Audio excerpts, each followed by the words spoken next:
সুপ্রভাত বন্ধুরা, আশা করব তোমরা সবাই ভালো আছো। আজকের তারিখ হলো 24/12/2024। আগামীকাল হচ্ছে ক্রিসমাস, মানে হচ্ছে বড়দিন, যাকে বলে যীশু খ্রিস্টের জন্মদিন। তো আর এখন ঘড়িতে সময় বাজলো সকাল 12টা 10। সকাল বলা না বললেই চলে, দুপুর 12টা 10। তো আমি এখন বজবজ রেলগেটে অবস্থান করছি। তো সিএসসির তাপবিদ্যুৎ কেন্দ্রের কয়লার বগি খালি হয়ে চলে গেছে বজবজ রেল স্টেশন কামাকাটা মারুর দিকে। এবং সেই কামাকাটা মারুর পার হয়ে যাওয়ার পর সে যে বজবজ রেলগেট, খুবই একটি গুরুত্বপূর্ণ এবং ব্যস্ততম রেলগেট, তারই একটা ছবি আমি তোমাদের সামনে দেখাবার চেষ্টা করছি।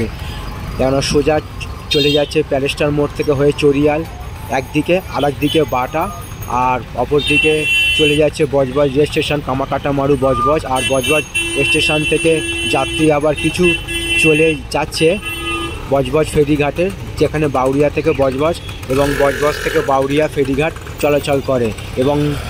এবং তারই একটা ছবি বজবজ রেলগেটে তোমাদের সামনে দেখাবার চেষ্টা করলাম। আশা করছি ভিডিওটা তোমাদের ভালো লাগবে। ভালো লাগলে অবশ্যই তোমরা মন্তব্য করে জানাবে কেমন তোমাদের ছবিটা লাগছে। তোমাদের উদ্দেশ্যে ছবিগুলো বানানো, তোমরা আমার পাশে সব সময় থাকবে, এইটুকু আমি আশা রাখলাম। সবার জন্য শুভ কামনা রইল আমার পক্ষ থেকে, আর সবার জন্য সুস্বাস্থ্য কামনা করলাম ভগবানের কাছে। আর বড়দিনের অগ্রিম শুভেচ্ছা ও ভালোবাসা রইল সবার জন্য।